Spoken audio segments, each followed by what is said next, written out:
Conocimientos limitados, tu podcast de Magic en español. Hecho por y para gente que no necesita más de 40 cartas.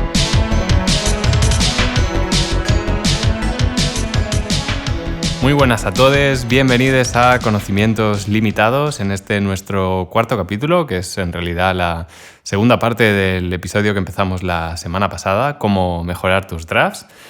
Y hoy estamos aquí, el equipo al completo, estamos los tres hosts de Conocimientos Limitados. Hola, Patrick. Muy buenas a todos, bienvenidos a Conocimientos Limitados, tu podcast de Magic en español. Me complace mucho saludar a Alex. Hola Patrick, hola Esteban, a mí también me gusta mucho estar aquí y bueno, ya me contaréis de qué hablar y, y os escucharé más que quizás aportar yo. Es Nada, buenísimo que estemos todos aquí. Hemos tenido 2 jornaditas de liga entre el episodio anterior y este. Ya habéis visto que hemos empezado a hacer una serie de hilos en Twitter en los que analizamos los resultados, los decks y un poco el formato. Así que si no lo seguís en Twitter, pues os animo a hacerlo en con_lim_mtg. Y nada, ahí os podéis enterar, pues eso, de nuestros resultados, buenos, malos y sobre todo de qué está ganando, ¿no? Una me gusteada, una suscribida, siempre viene bien. Siempre se agradece. Y nada, también anunciaros, creo que fue en el primer capítulo que dije que no iba a ir a Praga, pues al final sí. Y nada, los 3 presentes aquí hoy ya tenemos nuestra entrada, estamos todos... Bueno, yo la entrada no la he comprado. ¿En serio? Bueno, creo que se agoten, pero chico, quedan 2 semanas. Sí, voy un poco tarde. Así que nada, estaremos allí jugando el Classic Qualifier, que el formato es sellado de One. Y nada, unos side events ahí el viernes y el sábado. Escuché que hay un evento de tríos, pues. Sí, bueno. Este es el evento principal. El evento principal es jugar el Select Tríos el viernes, nosotros 3 juntos, Team Conocimientos Limitados. Tu podcast de Magic en español. A ver qué tal. En Barcelona jugamos Alex, yo y Elmo, otro miembro de la liga, y hicimos un 3-0 en Brothers War, así que nada, a ver si se repite la suerte. Y nada, hablando de Praga, simplemente anunciaros que el siguiente capítulo, el capítulo 5, va a ser un capítulo especial dedicado al sellado y al sellado de One en particular por ese torneo de Praga al que vamos, que si alguien de quienes nos está escuchando pues también está interesado en ir a jugar el Classic Qualifier, pues que le pueda servir. Y quién mejor para traer como primer invitado al podcast que Sebastián Ovalle, uno de los miembros de nuestra liga, que fue precisamente fichaje porque ganó el Classic Qualifier de Barcelona con un limpio 8-0, si no recuerdo mal, ¿no? Creo que el oponente le ofreció pactar la última ronda y le dijo que no. Esa siempre sale mal. Sí. Pues a él le salió bien y de qué manera, y así que nada, lo tendremos aquí dentro de 2 semanas hablando con nosotros de cómo afrontar un evento de sellado competitivo y nada, un poquito de tips de cómo emular ese 8-0. Y nada, pues hoy vamos a seguir con esos fundamentos que empezamos la semana pasada sobre cómo mejorar tus drafts. Al final del capítulo haremos también un par de Pack 1 Pick 1. En este caso lo vamos a hacer de Cube, que a día de hoy, jueves, el sábado, tenemos jornada de liga. Vamos a jugar el Cube de nuestro colega Giacomo de la liga. GTA Técnicos. Pueden seguirlo en Cube Cobra. Es un Cube solo de cartas con borde moderno. Y nada, haremos un par de picks. Pues hemos cogido ese porque lo vamos a jugar este finde, pero bueno, podría ser prácticamente cualquier cube de Modern. Tiene un par de cartas de Legacy, pero... Exacto, es un cube de Modern con un par de cartas de Legacy y no bans, porque el GT, por ejemplo... Sí, el GT está fuerte. De ahí que le dé nombre al cube. Tuvo una gran incorporación hace poco, además, que fue el Mana Tide al cubo. Sí, gracias a la canción de Gloria Estefan y la Magic, de la Fruit League Magic Band y Gloria Estefan, claro. Sí, y hoy justamente tenemos una nueva entrega de los singles de la Fruit League Magic Band. No te Patrick? puedo creer. Pero si lo has hecho tú. Parece que estuvo Estopa en los estudios acá de Conocimientos Limitados. Vamos, José. Nos hazte estuvo unos picks. contando un poco cómo suelen draftear, qué estrategias les gustan más y Los eso. hermanos, ¿no? Sí. Nos estuvieron contando que suele haber conflictos en la mesa, así que nada, les hemos dedicado este nuevo tema que se llama Tutuinorro. Y nada, un poquito más de housekeeping antes de empezar con el tema del podcast. Nada, darle un cálido shout out a 2 personas que, bueno, primero de todo agradeceros la respuesta que está teniendo el podcast, sobre todo el último capítulo tuvo bastante gente que nos dio su feedback y que le ha gustado mucho y tal, así que súper agradecidos por nuestra parte. Y nada, 2 personas en concreto, una de ellas, Dani Cristo, un fuerte abrazo desde aquí. Vamos, Dani. Que en el anterior draft de liga de Pyrexia All Will Be One nos dijo que se había escuchado el podcast, que le había ayudado muchísimo, que le había ido súper bien tener esos conocimientos ahí. Y nada, él no lleva mucho tiempo jugando a limitados, si no me equivoco, pero bueno, se enganchó y está aquí jugando con nosotros cada 2 semanas. Y nada, quedó tercero en un evento de 17 personas, eran 5 rondas, hizo un 4-1, no, empató una ronda, ¿no? Creo que fue 3-1-1. Sí, fue 3-1-1, sí. La que perdió fue contra ti, Alex. Exacto, sí. Pero bueno, nada, que estaba extasiado y súper contento de estar mejorando sus resultados y nos dio las gracias y nada, un abrazo súper fuerte desde aquí. Y nos llega también agradecimientos desde la otra punta del globo, ¿no, Patrick? Exacto, a unos 10.000 kilómetros de distancia más o menos, también se está sintonizando Conocimientos Limitados en Uruguay. Y nada, mi amigo, mi brother, Bruno Zorro, tenía un draft de Dominaria United ayer en una tienda de cómics en Montevideo.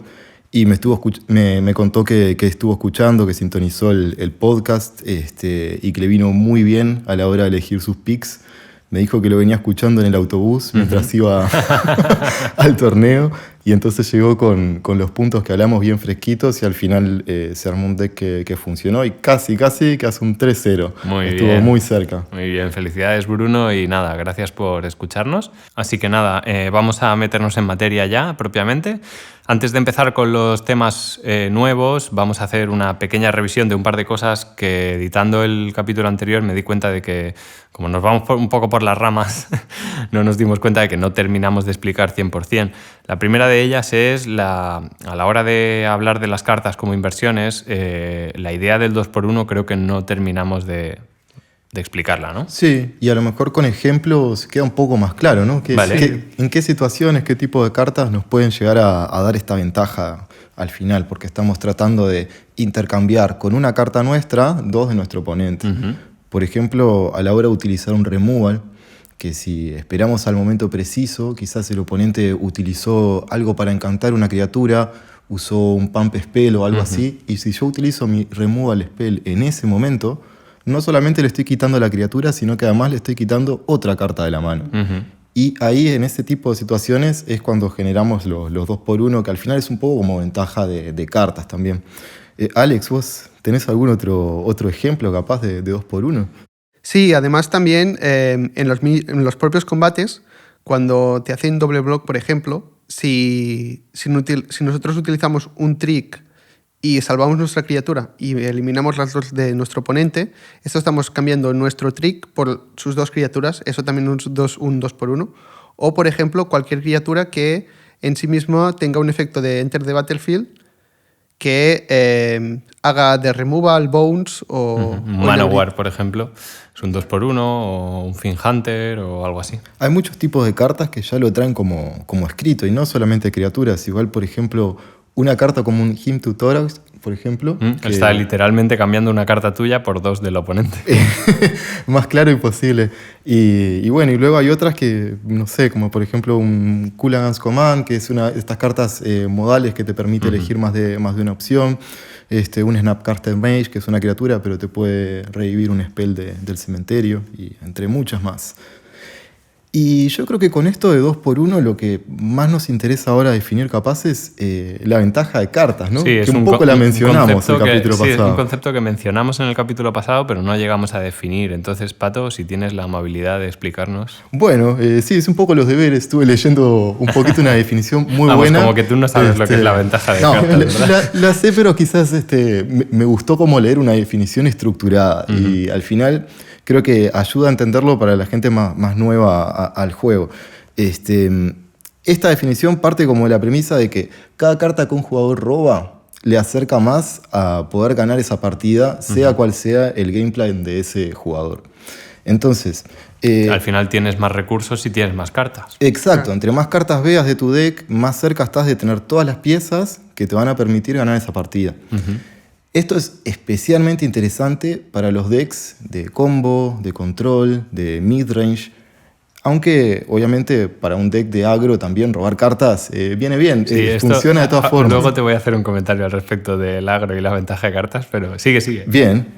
El tema es que en agro muchas veces podemos como dejar esto un poquito al lado, a lo mejor, y decidir como intentar arrollar al oponente mientras precisamente está buscando en su deck las piezas para poder ganarnos, pero no darle ese tiempo para que lo consiga. Pues justamente lo que te iba a decir es que sí, o sea, generan ventaja de cartas como Divination, que lo comentábamos en el podcast anterior. Pero justo hace un tiempo, no sé qué era lo que estaba escuchando, que alguien, creo que era Limited Resources, alguien decía que jugar agro es generar constantemente ventaja de cartas, porque tú estás jugando tu mano entera y tu oponente no.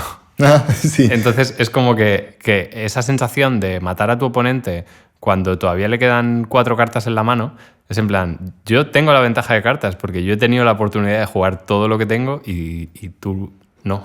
Sin dudas. Y la ventaja de cartas y en la mesa, el board state seguro que acompañó esa partida. Porque si no acompañó, no ganó. Y bueno, quizás para resumir un poco los puntos que nos habían quedado colgados, el último del que nos interesaba hablar era de esta teoría de cuadrantes, que la mencionamos un poquito por encima, pero la verdad que es un método muy rico a la hora de elegir cartas en un draft. Esto al final es una teoría que la propone en un artículo muy bueno Marshall Sutcliffe, que es nuestro muy conocido co-host de Limited Resources, y caster de muchísimos eventos de Pro Tours y GPs de Magic. Y en este artículo él lo que plantea son esos cuadrantes que describimos, que son 4 situaciones de juego diferentes, y esto sirve a la hora de estar drafteando para poder evaluar las cartas y pensar en qué cuadrantes es buena esta carta que estoy considerando piquear. Exacto, porque lo que pasó en el capítulo anterior fue que definimos los cuadrantes, pero no dijimos para qué servía tenerlos en mente.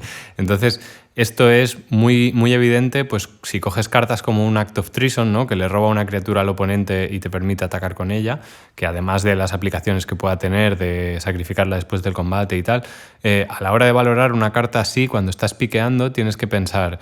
Volvemos a los 4 cuadrantes, sí. ¿no? Vamos a coger el ejemplo del Act of Treason. Sí. Cuadrante número 1. La partida está empezando. Sí. Un Act of Treason no es especialmente útil en ese momento, ¿no? Porque robar un 3-drop por 3 manás... Es muy temprano para ese tipo de interacción. Te va a dar agresión, pero es quemar una bala muy, muy rápido, ¿no? Entonces, número 2, paridad. Aquí sí que puede ser más útil. Podría ser útil, pero en una situación de paridad... Quizás el desbalance que pueda provocar una carta así, no sé si va a ser tan significativo como para justificar usarla en ese preciso momento. Depende del estado de la mesa, ¿no? Pero si está todo muy estancado y puedes robarle durante un turno su mejor criatura para obligarlo quizá a hacer un mal block o comerse daño extra, puede estar bien, pero bueno, es medio. Exacto. ¿No? De la misma forma que decíamos un 2x1, en paridad quizás si el Act of Treason es capaz de hacerte un 2x1 porque es una criatura que te debe bloquear y también puede ser que sea un 1x1, pero ya estás desbalanceando esta paridad porque tú le estarás quitando los blockers o el bicho que le has robado. Y en ese caso sí que puede ser buena. Se tiene que mirar cómo es el board state, porque en una paridad donde los campos están muy parados y no hay una situación de peligro, robar con un Act of Treason puede ser, pues... indiferente. Exacto. Sí. Al final depende un poco de qué tan avanzada está la partida. Cuando el life total todavía es alto y en la mesa tampoco hay tantas threats ni de un lado ni del otro, el efecto que pueda tener no va a ser tan letal.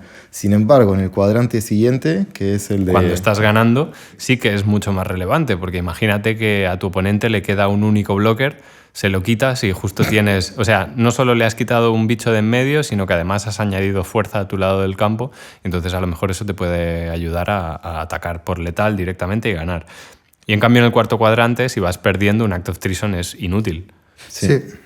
Cuando vas perdiendo necesitas cartas que te defiendan a ti, no que agredan a tu oponente. Totalmente. Y entonces, si aplicamos este método en un draft, veo un Act of Treason, quizás no tengo muchas sinergias, especialmente en las otras cartas que he picado con con este que gana el control de la criatura de mi oponente.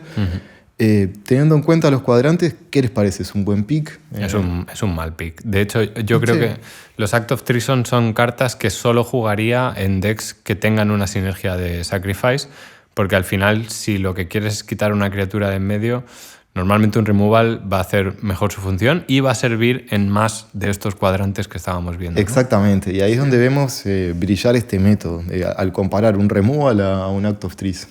Totalmente. Claro, y lo que también le pasa a mucha gente que acaba de empezar a draftear es que quizá le han hecho esto y le han jodido una partida con un Act of Treason. Uno de los principales problemas de la gente que no ha drafteado mucho es que solo ven el upside, solo ven las situaciones en las que una carta tiene que ser buena. Pero lo más importante a la hora de draftear es saber diferenciar qué cartas te van a servir en todos los estadios del juego. Y esto es fundamental. O sea, tienes que priorizar siempre cartas que vayan a ser flexibles y que te vayan a servir en cualquier momento. Y esto no solo pasa con cartas como un Act of Treason, sino con cartas que son muy circunstanciales, ¿no? Luego también podemos hablar de esto. Y con el ejemplo del Act of Treason, una cosa más capaz para comentar es que vimos que es bueno sobre todo en el cuadrante de ganar. Pero al mismo tiempo en el cuadrante de cuando estás ganando, casi que cualquier spell que robes de tu baraja va a ser bueno. Sí. Sobre todo si estabas en la open lane y drafteaste cartas que pueden impactar la mesa. Básicamente tu enemigo es el flood. Aparte de eso, si robas spells, estás salvado. Y entonces esto hace que el Act of Treason incluso sea como menos interesante. Sí, ¿no? porque además estaba pensando ahora en lo que estaba diciendo antes. Una de las frases favoritas de la gente que está empezando a draftear es: pero imagínate, en plan, ellos ya han dibujado perfectamente la situación en su cabeza de qué situación esto puede ser increíble. Y es como, no pienses en situaciones concretas, piensa en una partida normal de Magic. ¿Cuándo vas a querer esto? ¿Cuándo no, mejor dicho? ¿Cuándo no vas a quererlo? Y si la respuesta son muchos tipos de situaciones, entonces es cuando debes plantearte pues, no coger esa carta, coger algo que tenga más utilidad en todo momento. Sí, es como el típico que los jugadores más novatos hacen de draftear alrededor de sus bombas. Imagínate que me sale esta carta y esta otra carta. Ya te están saliendo. En todas tus partidas te tienen que salir estas dos cartas. Exacto. Para que sean buenas. Es lo que decíamos hace 2 semanas de que no puedes contar con robarte las bombas, ¿no? Tienes que tener un deck que funcione por sí solo. Así que nada, si te parece, vamos al primero de los puntos de hoy. Claro si que os sí. parece, que es, como ya auguramos la semana pasada, esto de draftear la hard way, ¿no?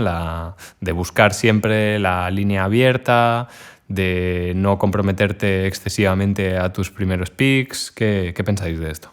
Bueno, sin dudas draftear the hard way es más complicado, como lo dice el nombre. Sí, ¿no? Pero es lo que puede aumentar tus chances de terminar ese evento de draft con mejores resultados. Al final, como describimos, lo que te está planteando es no comprometerte con un arquetipo o un color específico según tu primer pick.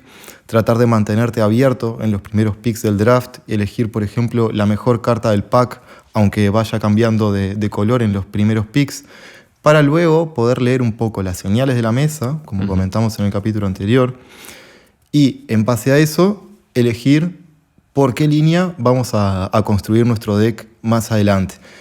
Este método lo que nos puede asegurar es que veamos mayor cantidad de cartas que acompañen nuestra estrategia, porque nos va a ayudar a permanecer en la open lane de ese draft y es muy posible que terminemos con un deck mucho más consistente y mejor preparado para tener mejores resultados en ese evento. Y draftear la hard way no solo significa, como dices, estar atento a las señales y tal, que ya lo comentábamos hace 2 semanas, sino también estar dispuesto a jugar todo tipo de decks. También. Porque yo conozco gente que empieza a draftear y no quiere jugar control, o no quiere jugar agro, o no le gusta X color. Entonces, si quieres draftear de hardway, tienes que tener como todas esas herramientas, y también en formatos como One, que ya se está terminando, formatos que tienen claramente unos peores decks, en este caso pues serían Simic y Golgari a estas alturas. Dimir ha remontado bastante. Así que tienes que estar dispuesto a no jugar siempre el mejor deck. O sea, no puedes ir... Las cosas que decimos como los rankings de arquetipos y los rankings de colores y tal están muy bien para hacerse una imagen mental, sobre todo si no tienes mucho tiempo para estudiarte una colección, pues ver por dónde van un poco los tiros. Pero eso no significa que sea lo único que puedas jugar. A veces lo correcto para draftear en tu asiento va a ser una combinación de colores que a lo mejor no te gusta o que a lo mejor no está muy bien posicionada en el metagame, ¿no? Sí, totalmente. Pasa esto, gente más inexperta, que yo lo estoy viendo ahora con la liga, gente que me enseña como, sí, he estado en el draft sim probando a ver qué piqueo, y todos los decks siendo el mismo, forzando siempre el arquetipo, y el deck que juegan en el draft físico es el mismo arquetipo, que claro, obviamente no nos ha salido de la misma forma que en sus simulaciones, porque han ido a forzar directamente y han ido a forzar ese arquetipo que querían jugar. Ir a eso te puede salir bien, porque al final, si tú has forzado un arquetipo y la gente te ha visto que esos colores no estaban y te los ha dejado, pero al final la varianza no será la misma que si juegas a la hardway y siempre estás abierto a ver qué hay. Es lo que te viene, qué es lo que hay, claro. Y otra de las cosas en las que capitalizas cuando drafteas la hardway es que, sí, o sea, volviendo a lo de los rankings y demás, puede que en un formato como One el rojo sea el mejor color porque es el color que revisas todas las commons y hay un mayor porcentaje de cartas que activamente querrías tener en tu deck. Pero, ¿qué pasa? Si en un pot de 8, 5 personas están luchando por el rojo, por muy buenas que sean las cartas, probablemente va a tener mejor deck alguien que esté drafteando azul y que sea uno o dos de los que lo están jugando en la mesa y se está cogiendo pues sus 3 Hitaxian Raptors, unas cuantas de la 03, etcétera, etcétera, ¿no? Entonces esa persona, aunque quizá individualmente el poder de las cartas sea inferior al de un Hex Gold Slash, por ejemplo, al final va a tener un deck mucho más consistente y en el que ha podido recibir, vamos, prácticamente todo lo que ha querido picar. De hecho, esto es hasta más heavy. Recuerdo un cube, el último cube de la temporada pasada de la Liga, que lo jugamos justo en el LMS de Barcelona, porque como había mesas por allí lo jugamos. Y recuerdo que justamente Blue White estaba extremadamente abierto. Y estaba tan abierto que cuando terminó el draft, esto es algo que solo puede pasar en Cube, porque como decíamos, no hay draft chaff, ¿no? Me podía montar 2 decks. Podía jugar o Blue White Control o Blue White Beatdown con artefactos y demás. Y es que es esto. Si sabes identificar qué es lo que está abierto, en un Cube es que, ya os digo, puedes hasta cambiar de deck entre partidas en la misma ronda. Perfecto, Esteban. Y para dar un poco de conclusión quizás a este tema del artículo de Ben Stark, de Hard Way, Easy Way, ¿es necesario draftear siempre de Hard Way? Para mí, si quieres ganar, sí. Exacto, ese es el punto. Si vos querés que tu win rate mejore, tener mejores resultados en tus eventos de draft, sí, te recomendamos estudiar este método e intentar mantenerte abierto, identificar la open lane, y probablemente vas a aumentar tus chances de terminar con un buen deck. Si tu objetivo es simplemente pasarlo bien en ese draft y usar el Planeswalker que abriste en el pack 1... Que no lo decimos como una falta de respeto ni nada, pero nada si es menos. lo que te apetece. Exacto, ¿cuántas veces nos va a dar ganas de usar esa carta que vimos y es igualmente válido? O probar el arquetipo que te has encariñado al ver el spoiler. Por ejemplo, yo sé en Dominaria Remastered, gente que solo jugaba Storm porque era el deck que quería jugar. Y eso está estupendamente. Yo también muchas veces he jugado Vintage Cube y he dicho, hostia, hoy no me apetece jugar White Winnie, por muy abierta que esté. Me apetece, yo qué sé, jugar Siempre. Storm también. Ves ¿no? a Mother of Runes, pack 9 y decís, No, esos son los de... O sea, tú ves una Mother of Runes en Vintage Cube en pack 9 y dices, me tengo que comer las verduras. Me acuerdo el primer Vintage Cube que jugué en la liga, Sí. que no había jugado nunca Cube y me pasaron la lista y yo vi, hostia, se puede jugar Reanimator. Era un deck que me fascinaba porque en Commander no lo vas a jugar porque hay muchas cartas que son off-color y tú no puedes jugar en tu deck mono negro una Iona. Claro. Y dije, ¡buah! Quiero jugar esto. Y funcionó muy bien. Sí, funcionó, sí, es verdad. Quedé segundo y solo me ganó el monogreen Black Lotus Channel Tournament. Sí, de tu colega de Jacob. Jacob, un Sí, shoutout sí. para Jacob. De verdad, sí, sí. Estuvo en Barcelona drafteando con la flota. Pero obviamente también te puede salir bien si tú te encariñas con la primera bomba o si vas a forzar el arquetipo que quieres.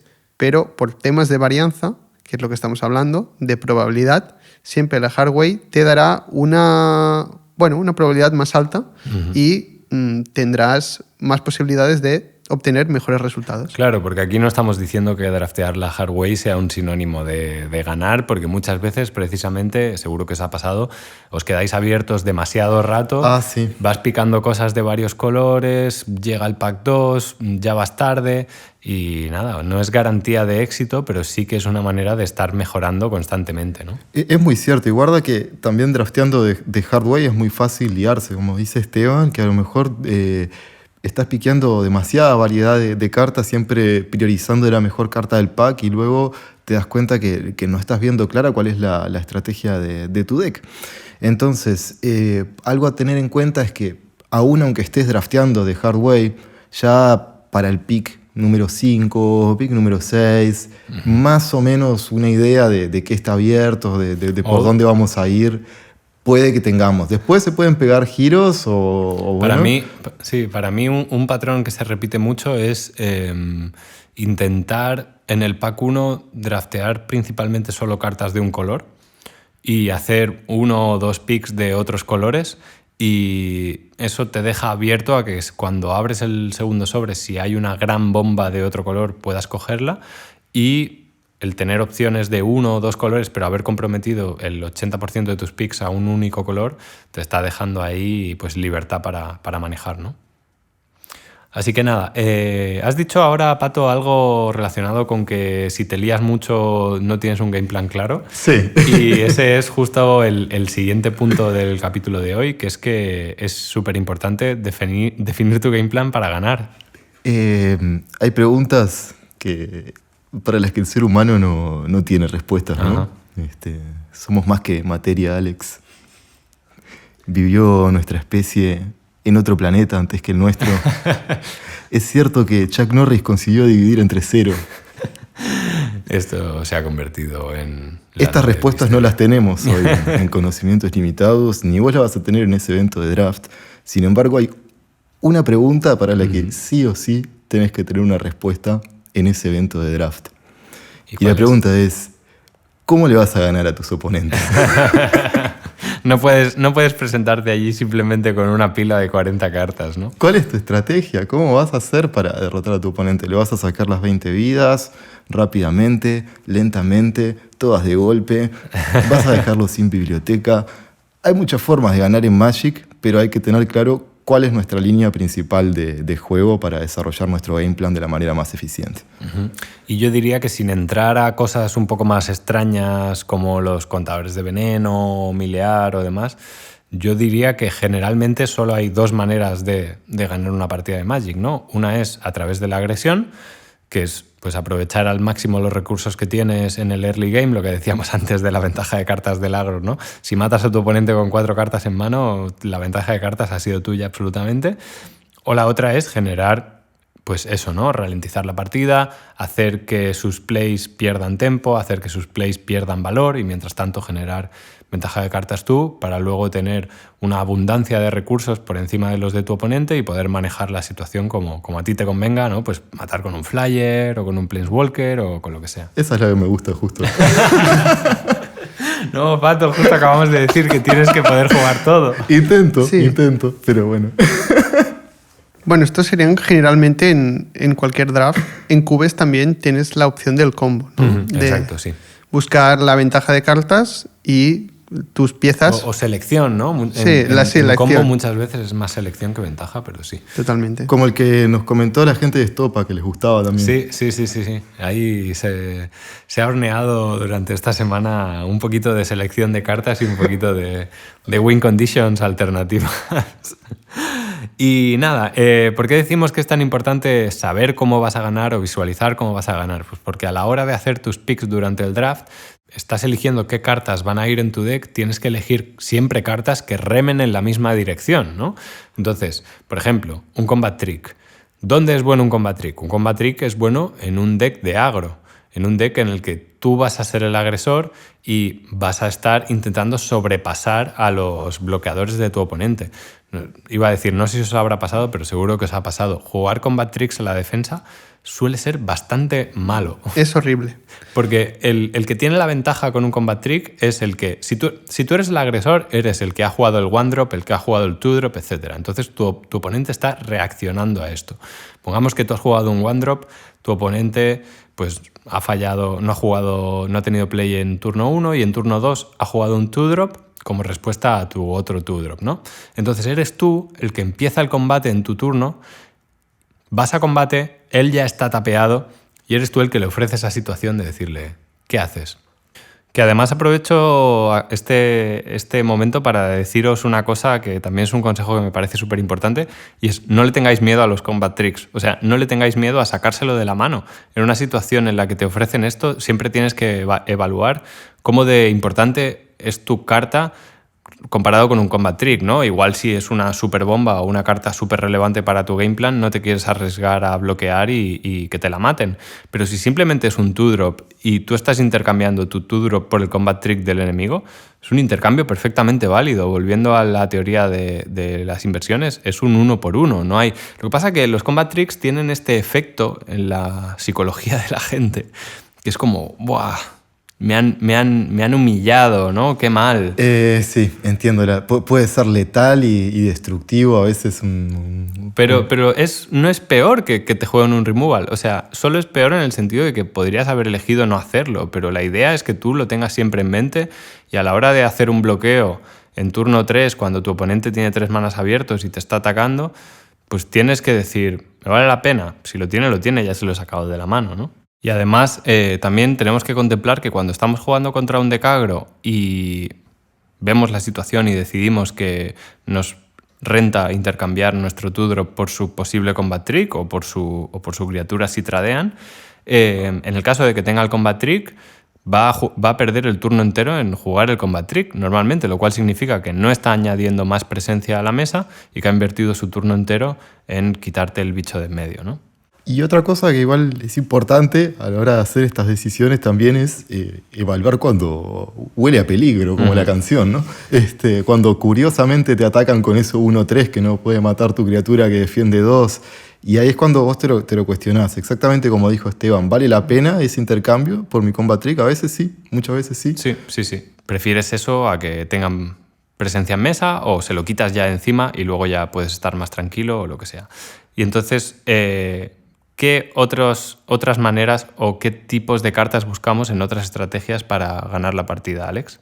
Pues si juegas un deck más control, lo que buscas es card advantage para buscar tu win con y las respuestas a el deck que sea más agresivo que tú, que serán la mayoría de decks.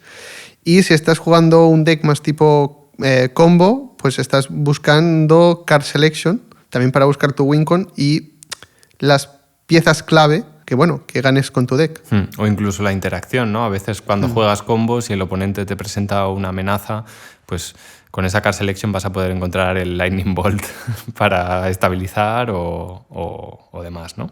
Y Alex mencionó un punto clave también, Wincon, que cuántas veces nos habrá pasado de hacer un buen deck consistente, buen mana base, card selection, todo, pero ¿y la Wincon? Exacto, ¿no? Porque si juegas agro, pues todo el deck es tu Wincon, pero si juegas control tienes que tener presente con qué vas a ganar. Hay veces que simplemente la cantidad de cartas es suficiente como para constituir una Wincon en sí misma, pero a veces me pasaba en Dominaria United jugando Domain, que era un arquetipo muy de control, que era como... Sí, puedo robar casi todo mi deck, pero no hay como nada que... no hay. A veces no tenías un Myriads Outrider que te hiciese 5 cuando entra y que si te lo mataban y te lo devolvías del cementerio hacía 5 más y ya casi estaba tu oponente. O una Tatiova que te animaba las tierras y convertía todos tus land drops en amenazas. A veces simplemente era como, hostia, sí, me he robado todo el deck, pero no tengo con qué matarte. En ese tipo de decks, las cartas que encuentran buena casa es estas que generan como recursividad, ¿no? Al final, cosas que tienen efectos que se repiten y que consiguen poder llevarte una victoria por algo inevitable, digamos. Este tipo de decks de control muchas veces siguen este tipo de estrategias. Y en Cube pues pueden ser Planeswalkers, por ejemplo, o cartas que milen incluso. Hay algunos cubes que tienen los arquetipos de 1000 que su estrategia completa se centra alrededor de matar a los bichos del oponente y jugar, yo que sé, encantamientos o hechizos que mileen a tu oponente y que les dejen la biblioteca cero, ¿no? Y voy a tomar justo el ejemplo del deck de 1000 para saltar al siguiente punto, que es prioriza cartas flexibles y a velocidad de instant, ¿no? Cogemos el ejemplo del deck de 1000. Es un deck que está compuesto, como hemos dicho, de esencialmente dos cosas. Tus Wincons, que son las cartas que van a milear a tu rival, y pues todo lo demás típico de un deck de control, pues card advantage, removal, interacción, etcétera, etcétera, ¿no? Entonces, cuando tú estás drafteando un deck como un deck de 1000 en Cube, tienes que tener esas dos cosas en mente y tienes que saber cuándo priorizar cada una de ellas, ¿no? A lo mejor has abierto tu primer sobre y el pick 1 del primer sobre era una bomba increíble relacionada con ese arquetipo y entonces a partir de ahí pues te llega el segundo sobre y dices, vale, sé que voy a intentar ir a esta estrategia, sé que también necesito una cierta densidad de cartas genéricamente buenas que me ayuden a mantenerme vivo hasta que mi estrategia pueda alcanzar la victoria. Por lo tanto, es muy importante que des prioridad a las cartas que va a querer el resto de la mesa, porque es probable que seas el único que está jugando 1000 en el pod. Entonces va a ser mucho más importante coger un removal, un cast down, por ejemplo, que otra carta de 1000 que, como decíamos hace 2 semanas, puede que dé la vuelta, ¿no? Punto clave, Esteban. Hay cartas que le interesan a muchos arquetipos, esas van a ser las más disputadas en la mesa de draft, así que muchas veces podemos darnos el lujo de dejar que rote la carta, sobre todo cuando estamos drafteando en el open lane. Exacto. Y aquí Dime, Alex. No, normalmente en pick 1, quizás si no sabes qué vías están abiertas y tú ya te estás montando tu arquetipo, te pasa una carta clave que funciona muy bien en tu deck y preferirás cogerla. En pack 1, digo. Pero cuando vas pack 2... si ya más o menos crees que nadie está jugando los mismos colores, si te pasan una uncommon que es muy buena de tu arquetipo, pero solo funciona bien en tu arquetipo, no tiene una flexibilidad, preferirás coger quizás el removal más flexible o una carta más flexible en general que también funciona en tu deck y esperar a que esta carta te pueda rotar. Y justamente aquí mencionas uno de los dos temas importantes en esta sección, que es la flexibilidad. Cuando hablamos de flexibilidad, hay dos tipos de flexibilidad. La flexibilidad respecto a en cuántos tipos de decks puede entrar esa carta, ¿no? Un removal pues puede entrar en cualquier deck que juegue ese color. Y luego hay cartas que son flexibles per se, ¿no? Pues como las modales. Las cartas modales. Cuando decimos que una carta es modal es que tiene varios tipos de función, ¿no? Pues por ejemplo, el Bushwhack iba por algo más de Pauper, pero el Bushwhack de Brothers War, ¿no? Que o te buscaba una básica y te la ponía en la mano, o hacía que un bicho tuyo y el del oponente luchase, o el ejemplo más de Cube de Patrick, que es el Cryptic Command, que pues puedes elegir ahí, ¿no? Si el counter, si tapear sus bichos, si el bounce, si robar. Está poniendo una cara de gustito, Pato.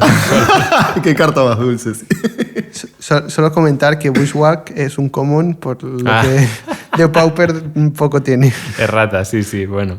Entonces, y luego además quería comentar algo que me parece importante mencionar, y es que mencionamos el removal como el póster de la flexibilidad, porque entran todos los decks, pero también hay que saber qué removal priorizar y qué removal no, porque no todo el removal es súper bueno o es un pick muy alto. Una de las cosas que debemos tener en cuenta a la hora de elegir el removal es si es a velocidad de instant, que es algo de lo que vamos a hablar ahora también, así en general, no solo de removal. ¿Qué coste tiene? Idealmente 3 o menos. En todas las colecciones hay prácticamente obligatoriamente un removal que cuesta 5 o 6 manas a velocidad de conjuro que no debes priorizar, precisamente por lo que estábamos diciendo ahora. Otro punto muy importante a la hora de evaluar el removal es si es incondicional o si tiene pocas condiciones, si es algo que solo destruye no Merfolks. O sí, exacto. Siempre va a ser mejor algo que te lo pueda coger todo. Y luego además, ya el último punto, es que el exilio es mejor que el destroy, porque no se lo pueden devolver del cementerio, y el destroy es mejor que los pacifismos o como... Hace no mucho aprendí que Elmo llama a este tipo de cartas las chanclas. La chancla. La chancla. O sea, por chancla Elmo se refiere a una claustrofobia o un mesmerizing dose de esta última colección, que además cuando me lo dijo, me dijo, sí, claro, esta carta es mejor que la chancla, hablando como de un pick. Estábamos haciendo un draft juntos en casa de Patrick, creo que, no sé si tú estabas en el baño, que bueno, no sé, me dijo, mejor que la chancla, y yo... ¿Qué es la chancla, Elmo? Y me dice, sí, hombre, de toda la vida. Las claustrofobias se llaman chanclas. No sé si es porque como que lo pisas y lo dejas ahí agarrado, ¿no? Se queda tapeado. No así sé. le decimos en la Riera Blanca. Sí. Ese es slang de la calle, lo de la chancla. Y nada, hablábamos de los hechizos modales. También hay que ver cómo de estrecho es cada modo y cuánto te interesa cada uno, ¿no? Cuanto más genéricos sean los modos, mejor. Pero también es verdad que una carta que tenga muchos modos estrechos, pero sean muchos, en una única carta estás teniendo un montón de opciones distintas, ¿no? Que pueden encontrar esas situaciones nicho que decíamos antes del easy. Bueno, pues si tu carta con easies es una carta con opciones, eso le sube el level mucho más, ¿no? Entonces, Esteban, si te entendí bien, para quizás resumir la idea, vamos a priorizar. Si estamos hablando de removals, velocidad de instant, por ejemplo, frente a conjuro, esto es clave, qué lindo jugar en el turno del oponente. Luego, el coste de maná, vamos a intentar que sea baratito, 3 o menos. Y por último, vamos a revisar las condiciones. Sí, además lo de la velocidad de instant es importante justo por lo que hablábamos antes de los 2x1, ¿no? Todas esas situaciones que hemos descrito antes, que puedes hacer algo en respuesta a una criatura siendo encantada o a un combat trick siendo jugado o a lo que sea, eso es lo que te va a dar la oportunidad de generar un 2x1. A velocidad de conjuro en tu turno no lo vas a poder hacer. Creo que querías decir algo, Alex. Sí, y solo comentar lo de exilio destroy y pacifismo chancla. Básicamente es entender que del exilio las cosas no vuelven, del cementerio puede haber recursión del cementerio, y con un pacifismo chancla puedes, o tu oponente se la puede sacrificar la criatura para tener value, se puede destruir el encantamiento que genere este efecto, o puede haber algún efecto de bounce o blink que también te quite. Por eso siempre priorizaremos esta 3 orden de... Y guarda con protección contra el color. También. Con una Mother of Roots Sí. muchas veces nos cargamos un aura dándole protección. Sí, o incluso los pacifismos más tradicionales, no los planar disruptions, no impedían que se activasen las habilidades de la criatura, ¿no? Entonces, si tiene habilidades activadas, o incluso a veces si le jugamos un pacifismo o una chancla a un bicho que tiene una habilidad estática, ¿no? Por ejemplo, típico trigger de siempre que muera una criatura que controlas, pues yo qué sé, drain de 2 o lo que sea, eso, pues ese tipo de cartas no te va a inhabilitar ese modo. Y lo último de lo que quería hablar es, estábamos hablando ahora de velocidad de instant. Ya hemos comentado que siempre es mejor tener la opción de poder jugar en el turno de tu oponente. No siempre es lo correcto, porque a veces si tienes el removal y tu oponente está tapeado, es mucho mejor gastártelo en tu turno y saber que no va a haber respuesta que esperarte a que enderece. Sí, sobre todo cuando tu life total no acompaña la partida. Exacto. Y a lo mejor el oponente tiene uno de estos efectos de dar indestructible o hexproof o lo que sea. Yo me quiero asegurar 100% que voy a erradicar esa criatura del campo en esas situaciones. Porque muchas veces la gente piensa en plan, hostia, pues ya cuando empiezan a interiorizar lo del 2x1 y lo de jugar a velocidad de instant y tal, es el péndulo, ¿no? Dicen, vale, pues siempre me espero al turno del oponente. No, porque ojo que puede haber respuestas y tal. Y siempre tienes que ser tú el que, dependiendo de cada situación, sepa valorar si es necesario esperarte o si vale la pena esperarte al turno del oponente o lanzarlo cuando ves la ventana abierta. Y muchas veces quizás entendemos que puede haber una respuesta del oponente, aún así decidimos igual ejecutar esa línea porque si la hay, queremos quitarla de la mano para otra thread que vamos a desarrollar más adelante. Pues lo que quería venir a decir ahora es que además las cartas a velocidad de instant funcionan mejor en grandes números, porque no es lo mismo pasar el turno con mana abierto para jugar un counter y que tu oponente no juegue nada o juega algo que te da igual contrarrestar y entonces tener la opción de hacer otra cosa con ese maná en el turno de tu oponente que simplemente rezar porque tu oponente juegue algo que valga la pena hacerle counter, ¿no? Creo que esto es muy importante sobre todo en los decks de control, ¿no? Porque ya hemos dicho que los decks de agro quieren principalmente jugar en su propio turno y ya está.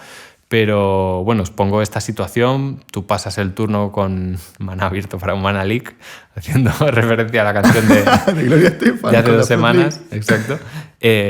Imagínate que pasas el turno con 3 cartas de coste 2 en tu mano a velocidad de instant. Eso es increíble, eso es inmejorable. Puedes elegir contrarrestar el hechizo que jueguen si es potente, si impacta mucho la mesa, o si tienes un removal y no han jugado nada y hay algo que prefieras que no esté en el campo, pues lo eliminas. O si tienes, imagínate, yo que sé, una tierra de estas con cycling, ¿no? Sí, o criaturas con flash. Hay varias circunstancias donde ese elemento sorpresa lo podemos llegar a capitalizar.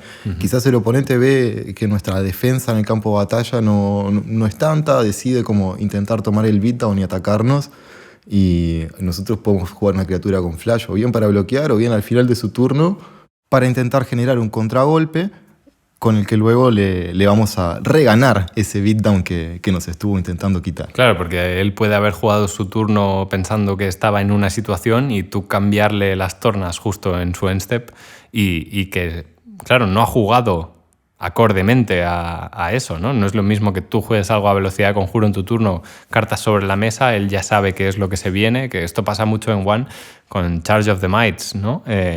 Pasas con el mana abierto, si una carta modal, justamente, que antes comentábamos, pasas con el mana abierto, a lo mejor tienes 2 criaturas, imagínate que juega un bicho con culo 2, pues puedes matarlo, y si ves que no es necesario deshacerte de nada, puedes aplicar una presencia en mesa extra con la que tu oponente no contaba para nada a la hora de decidir qué cosas jugaba durante su turno y ahora se va a ver en una situación pues completamente distinta.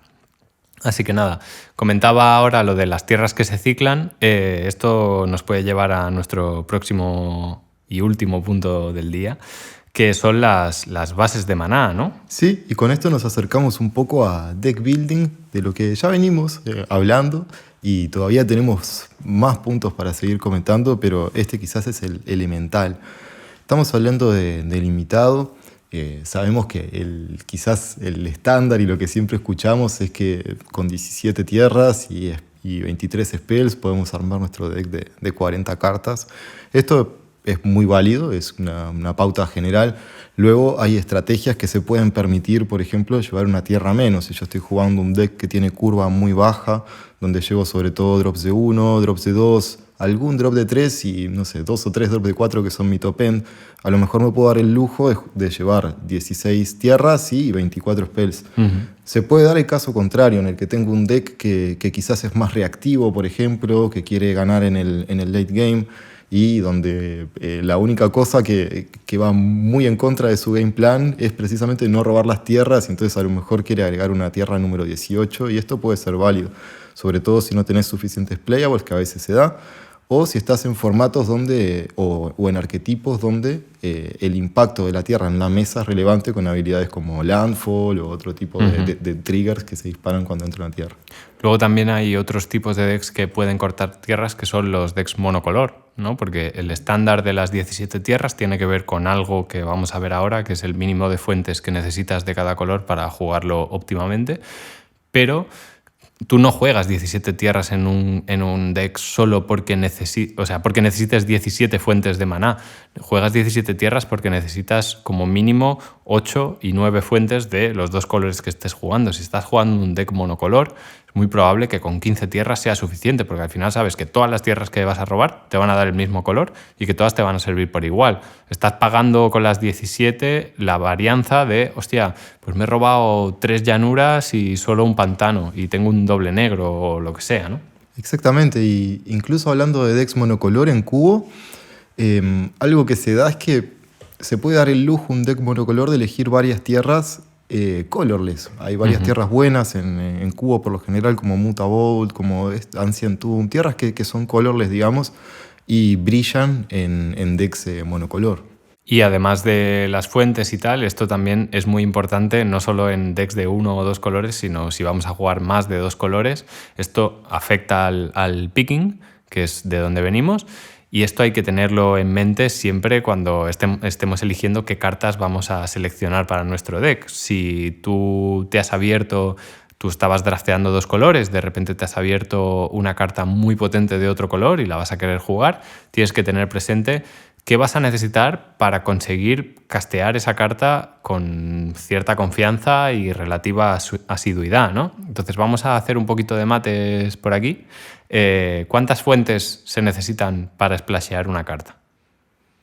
Y bueno, te diría que depende de la cantidad de cartas que tenga tu splash. Si es únicamente una carta, yo creo que a lo mejor con 2 o 3 fuentes podría subsistir. Idealmente lo que marcamos es una fuente más de la cantidad de cartas que estás splasheando.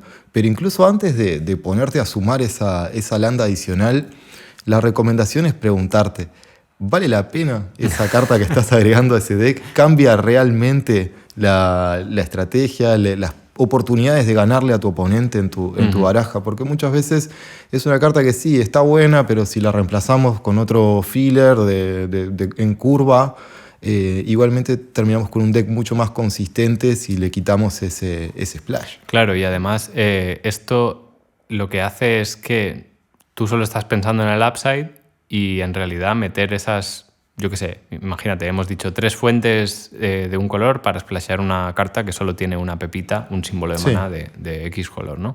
Imagínate que no tienes nada de fixing y eso implica meter 3 básicas de un color distinto en tu deck. Imagínate cuántas manos iniciales te van a salir con una tierra de estas en lugar del color que necesitas para jugar todo el resto de tu deck, o cuántas manos iniciales te van a salir en la que solo tienes tierras de los otros 2 colores y tienes la carta del splash en la mano, ¿no? Entonces, precisamente por esto, hay varios factores extra que debemos tener en mente a la hora de picar con un splash en mente, ¿no? Una de ellas son las cartas que nos permiten splashear con facilidad y que no hacen que se resienta especialmente nuestro deck, ¿no? En Cube sería una Fetchland, por ejemplo, o en One una Terramorphic, aunque la Terramorphic es un caso particular porque en One no quieres tierras que entren giradas si no es súper fundamental. Sí, ¿no? En un formato tan rápido es verdad que no siempre es conveniente, pero muchas veces termina siendo necesario. Si estamos teniendo un splash que realmente está aportando a nuestro deck, sin dudas es un pick que vamos a valorar. Claro, entonces imagínate en un cube que tienes un splash, una única carta, necesitas, como hemos dicho, mi teoría, pensaba que ibas a decir lo mismo que yo uso siempre, pero no. Mi teoría es que para una pepita necesitas 3 manas y a partir de ahí cada carta que añadas es una más. Sí, la verdad que personalmente jamás creo que splasharía con 2 lands, pero he visto decks funcionando con bueno, 2. hay gente que dice que cada 2 cantrips puedes recortar una fuente y por lo tanto con 2 fuentes es suficiente, pero bueno, ya es como teoría. Entiendo, quizás los decks que se pueden dar el lujo de solo llevar Claro. 2 es cuando tenés un montón de cartas que ya te dan fixing, por ejemplo, como criaturas que te agregan maná de cualquier color o que Claro, te al buscan final, ganando, cosas cuando así. hablábamos de fuentes de maná, también estamos contando manadorks. Ah, bueno, sí, eso los vamos a contar sin dudas, pero yo cuando me lo preguntás me quedé como en la cantidad de lands específicamente. Vale. No, al final estamos hablando de fuentes, o sea, cuántas cosas te pueden proporcionar ese maná. Una fuente puede ser tanto una tierra como un Prophetic Prism que te filtra el maná y ya está. Y otro ángulo que nos permite ver es que hay spells de nuestro splash que van a ser relevantes en ciertos momentos de la curva, pero no en otros. Y habitualmente a la hora de estar eligiendo cartas que vamos a agregar como un tercer o segundo color como splash a nuestro deck, vamos a pensar sobre todo en cartas que van a tener impacto en el mid-game, en el late-game, y vamos a evitar splashear cartas como drops de 2, drops de 1, que va a ser difícil que tengamos disponible nuestro maná limitado en esos primeros turnos. La eficiencia de un one drop y de un two drop es jugarlo en el momento que toca. Si estás dependiendo de un splash, no vas a tenerlo tan fácil. Sí, pensar sobre el splash, que al final los early drops no queremos que sean de splash porque la probabilidad de tener esas tierras en la mano inicial es mucho más baja y serán unos drops que o los jugaremos mucho más tarde de lo que queremos o literalmente lo podremos jugar en una porción de nuestras partidas muy pequeña, que serán las que la varianza nos permita. Exacto. A la hora de splashear estamos buscando, como decíais ambos, cartas o que vayan a ser jugadas en el mid to late game o removal, ¿no? Que es un tipo de carta que si vas corto en tus colores por lo que sea, pues es una carta que va a servir siempre en cualquier escenario. Si te robas la fuente temprano en la partida, perfecto, ahí la tienes, ya lo puedes usar. Y si no, pues más tarde siempre va a tener un target, ¿no? O va a poder cumplir su función. Entonces, vuelvo un segundo a lo que decía antes también de la flexibilidad y demás, que es que podemos optimizar nuestros splashes cogiendo cartas que hagan que no suponga un gran trabajo para nuestro deck poder soportar ese splash, ¿no?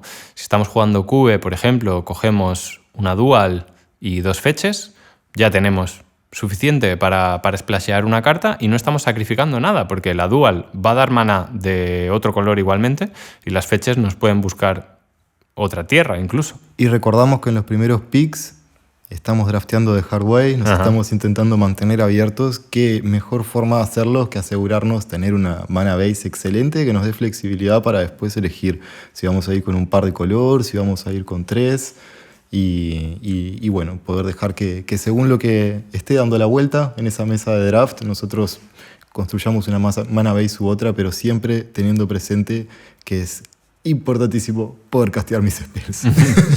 Y también recordad que cuando ya tengáis claro que vais a querer hacer un splash, imaginad que habéis encontrado una carta que cumple los requisitos que decíamos ahora, a veces vas a tener que comerte las verduras y priorizar un aburrido fixer, pues eso, una fetchland o un mana dork que dé mana de cualquier color por encima de algo que a lo mejor te parece más emocionante, pero si realmente quieres poder hacer ese splash y jugar esa carta en tu deck sin que suponga un gran peligro para el resto de cartas, vas a tener que hacer esos picks. Así que nada, hemos terminado con lo que teníamos planeado para el capítulo de hoy. No ha vuelto a pasar eso de que se nos quede un montón de contenido fuera. Aunque bueno, hay un montón de temas que han salido a la superficie hoy. Pues yo creo que podríamos hacer un capítulo completo sobre bases de maná sin ningún tipo de problema. Y también creo que podríamos hacer un capítulo completo sobre cómo jugar agro, cómo jugar midrange, cómo jugar control. Pero bueno, todo se andará. Así que nada, cerramos este binomio de capítulos dedicados a cómo mejorar tus drafts. Y vamos a hacer un pack 1, pick 1 del cube de Giacomo, que como decíamos antes es un cube de cartas con borde moderno. Vamos. GT Atenicos. Sí, cuando salga este capítulo ya se habrá drafteado, pero bueno, podréis ver los resultados en nuestro hilo de Twitter a su debido momento la semana que viene. Así que nada, estoy intentando que Cube Cobra me lo cargue. Vale, y aquí lo tenemos. Primera carta del pack. Chromatic Lantern, por 3 un artefacto, le da a tus tierras la habilidad de girarse y dar un maná de cualquier color, y ella misma también da maná de un color. ¿Qué os parece? Buena carta, pero no un first pick, la verdad. Es lenta. Sí, en Cube no queremos que nuestro ramp cueste 3 manás, ¿no? Sí. Queremos que la aceleración cueste 2. Si ya te has cogido cartas y estás llevando un deck que orbita cerca de los 5 colores, pues puede ser un buen pick, pero no para empezar quizá. La siguiente es el Gruul Turf, la Bounce Land de Ravnica Gruul. Bueno, tierras dobles están bien, pero esta no te da mucha flexibilidad, ¿no? Y empezar justo con una carta, con una tierra de 2 colores que no se puede fechear además, no es muy óptimo. La siguiente, Vizier of Many Faces, 2 azul-azul por una criatura 0/0, que cuando entra como una copia de cualquier criatura en el campo y tiene Embalm por 3 y 2 azules. Doble azul, primer pick. Estoy de acuerdo con Alex, sí. La siguiente, Extraction Specialist, 2 y un blanco, una 3/2 criatura con lifelink, que cuando entra devuelves un bicho con coste 2 o menos de tu cementerio al juego, que no puede atacar o bloquear mientras controles a este especialista. Hablando de 2x1, ¿no? Sí. Una carta que ya te reincorpora algo. Es un poco situacional en los primeros drops, si todavía no te han matado nada, a lo mejor no brilla tanto, pero una carta a considerar. Uh-huh. De momento, de las 4, esta es la mejor, ¿no? Sí. Vamos con la siguiente, una pet card de Patrick, es Fire Ice. Esto sí que me gusta. A ver, ¿cuántas cajitas marca? ¿Es instant? ¿Es interacción? ¿Es flexible? Porque además puede ser o una carta de un color o del otro. Os digo lo que hace. Es una carta doble. ¿Cómo se llaman estas cartas, Alex? Pues buena pregunta. Creo que es... Split cards, ¿no? Sí, split cards. Es una split card que tiene 2 lados, uno es el Fire y el otro es el Ice. Y Fire hace por 1 y un rojo, es un instant que hace 2 daños divididos como elijas entre 1 o 2 targets. Y Ice es por 1 y un azul, giras el permanente objetivo y robas una carta. ¿Qué me dices de esto, Pato? No, bueno, sin dudas es fantástica en un montón de cuadrantes. Cuando estamos abriendo y desarrollando nuestro gameplay, pues un removal que a lo mejor igual es un 2x1. Puede ser hasta... Sí, o más. No, más no, porque lo estaba pensando ahora. Claro, solo puedes matar 2 criaturas, pero bueno, puede ser devastador, ¿no? Sí, sin dudas es un efecto muy, muy, muy duro al comienzo de la partida, entonces en este cuadrante es bueno. Cuando estamos en paridad nos puede llegar a marcar una diferencia también, el removal o tapearle algo, tapearle la land con la que no nos va a poder castear el counter después. Cuando estamos perdiendo nos puede permitir girar la partida. Y cuando estamos en una situación que estamos ganando, como dijimos, cualquier spell es bueno y que saca un blocker, sin dudas. La siguiente es Chatter of the Squirrel, por un verde, un conjuro que creas una ardilla 1/1, un token, y tiene flashback por 1 y un verde. Son una carta que si la juegas 2 veces tienes 2 1/1s. Son 2 trozos de cartón por un único trozo de cartón. No está mal, ¿no?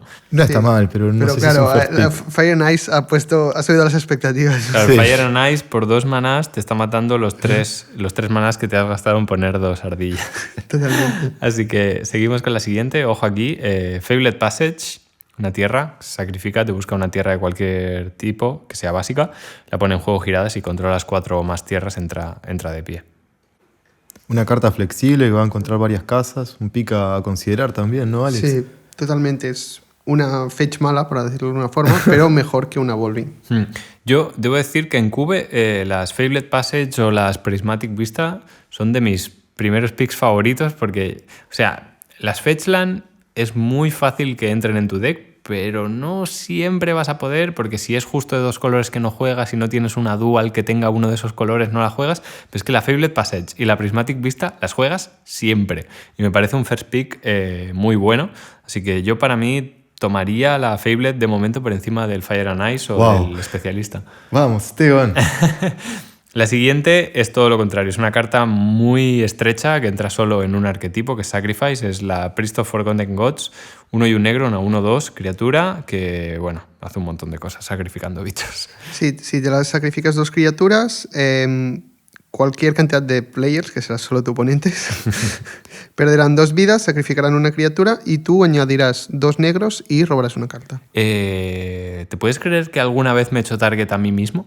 ¿Por qué? Porque necesitaba 3 triggers de muerte y entonces necesitaba las 2 que me sacrificaba al activarla y la que me hace sacrificar al hacerme target a mí para ganar. Claro, en ese caso, sí. Pero bueno, tienes la opción. Pero bueno, como decíamos, una carta que solo entra en arquetipos de Sacrifice y demás. La siguiente es un poco igual, pero con Madness. Es el Necrogoyf, 3, 2 negros, una estrella 4, criatura Lurgoyf, que su fuerza es igual al número de criaturas en todos los cementerios. Y al principio del mantenimiento de cada jugador, ese jugador descarta una carta y tiene Madness por 1, negro, negro. Joder, leer cartas para pack 1 pick 1 en Cube es mucho más largo que en una colección de estándar, ¿eh? Tiene mucho texto. El promedio de texto está bastante más alto, sí. Sí. ¿Qué piensas del Necrogoyf, Pato? Y la verdad que no es una carta que sería mi first pick. Me parece que el arquetipo de Madness, concretamente en el cubo que estamos acá en cuestión, el GT Athenic Cost, está fuerte.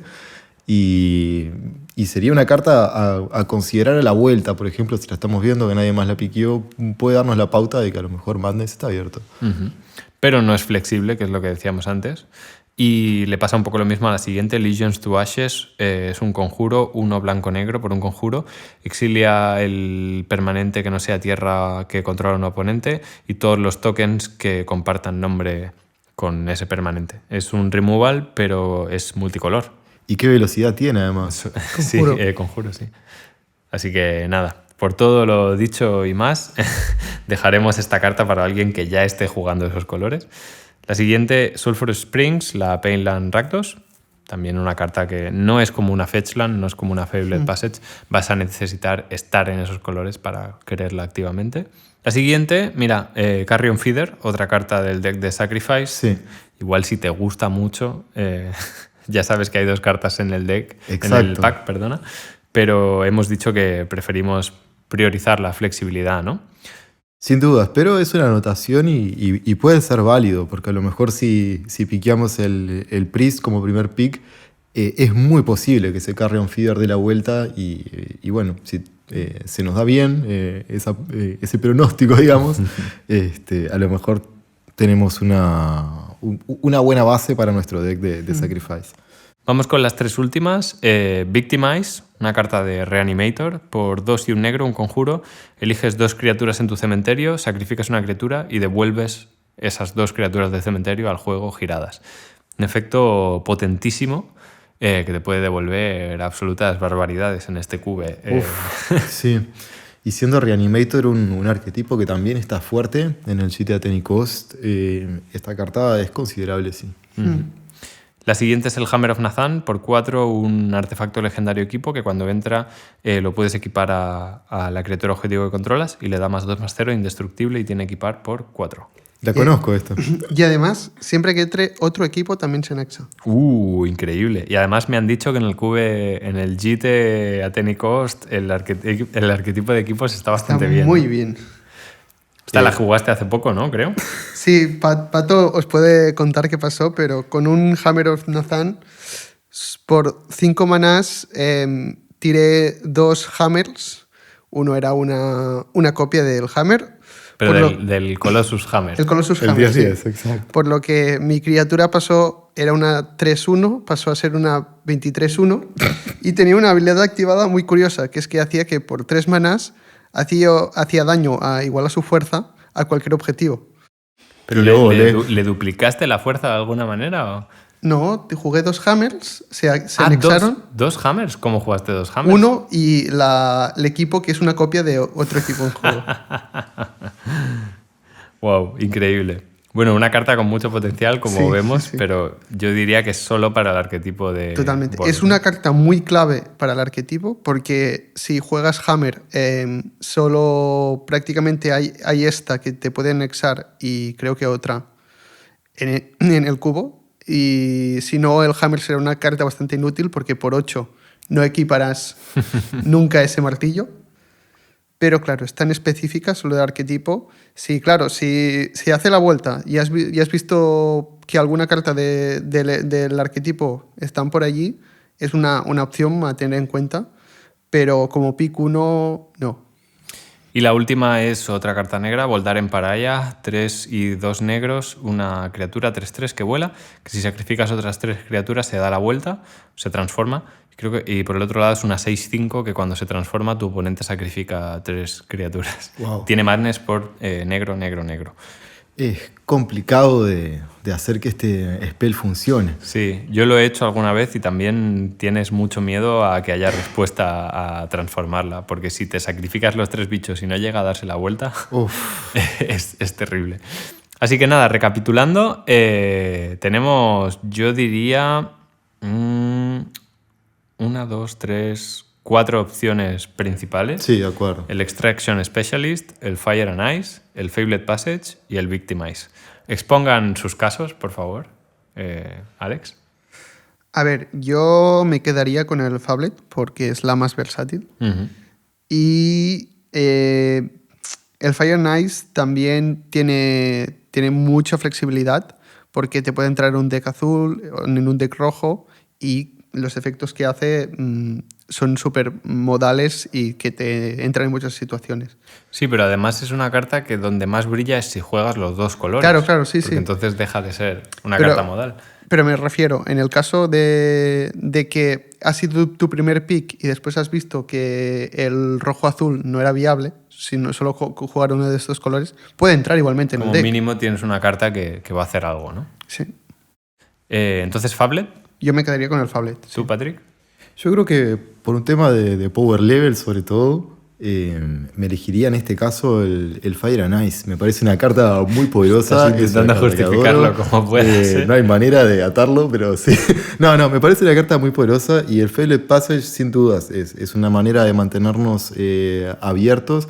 Pero también la land en los primeros turnos entra girada. Y bueno, en QE me va a interesar desarrollar mi mesa lo más rápido posible. Y yo creo que no priorizaría en este caso esta land en concreto. Si fuera una fetch land, a lo mejor me lo pensaba. Uh-huh. Pero yo creo que si vas a ir a por power level, yo creo que la carta con el techo más alto del sobre es el Victimize. Puede ser, sí. Lo que pasa es que guarda con este dato y lo que comentábamos también en el episodio anterior. Estamos drafteando con gente y sabemos que Reanimator es un arquetipo que gusta mucho a mucha gente. En este QE está buenísimo y bueno, es posible que sea un arquetipo disputado también y a lo mejor, no sé, si lo tomamos como first pick puede ser que sea el único Reanimator spell que veamos en el... Yo voy a desequilibrar la balanza y voy a votar por la Fablet. Ya he dicho que es de mis primeros picks favoritos. Así que nada, pero, aquí... Perdona. Dime. No, también el razonamiento de Patrick, el Fablet, que hasta el turno 4 no entra de pie, es un cubo bastante agresivo. O sea, hay arquetipos que en turno 5 murió Patrick. Con 23 a la cara. Quizás que tu tierra de turno 1, turno 2, hasta turno 4 no entra de pie, es decisivo para jugar ciertos decks. Sí, es cierto. Sí, totalmente. Pero bueno, igualmente creo que salvo en agro, creo que es una tierra que jugaría siempre. Al final, si necesitas jugarla en turno 1... Bueno, en turno 1 es el menor de los males, claro, porque igual no juegas nada y ya está. Pero si necesitas jugarla en turno 2, 3, sí que te puede putear un poco, pero si no, si ves que tienes land drops y no necesitas el fixing hasta más tarde, la puedes jugar en turno 4 directamente y que te traiga la tierra de pie. Así que nada, 2 votos Fablet y 1 Fire and Ice. ¿Sí? Vale, muy bien. Pues nada, chicos, muchísimas gracias por estar aquí una vez más. Y nada, como siempre, gracias a Dani García por la cabecera, a Raquel @grossgris por los diseños gráficos y a Patrick por la música. Por favor. Y nada, hablando de música, nos vamos a escuchar ese temita que se compusieron el otro día Estopa drafteando QB con nosotros. Con la Fruit League Magic Band. Sí. Los dejamos con tu Twinorro. Sí. Y nada, nos vemos en 2 semanitas con ese especial Road to Praga con Sebas y con Patrick, que hablaremos de sellado competitivo y de mucho más. Eso es. Así que nada, disfrutad de la canción y nos vemos en 2 semanas. Conocimientos limitados, producciones. Piqué un twin y un silos y vi que no estaba sola. Dejé pasar un deceiver y confirmé que no rota. En algún lugar de la mesa alguien piqueó el kikishiki y yo me fui pa' twin derecho anunciando mi derrota. Tú me cortaste ese reto, yo te cortaba otras cosas. Todas las staples que cojo son buenas pero son pocas. Tú ibas piqueando las malas, yo iba piqueando las otras. Pero este evento de draft ni tú ni yo, hacemos 3-0. Tu deck building no es tan bueno y no tienes casi country porque eso no rotan. Solo te rota la voz del resurgimiento, porque esos dos colores nunca nadie los toca. Después me cruzo contigo, dice que llevas todo lo que no me rota. Pensando en que habrás cogido, yo me llevaré esta ronda. Tu deck building no es tan bueno y no tienes casi country porque eso no rotan. Solo te rota la voz del resurgimiento, porque esos dos colores nunca nadie los toca. Después me cruzo contigo, dice que llevas todo lo que no me rota. Pensando en que habrás cogido, yo me llevaré esta ronda.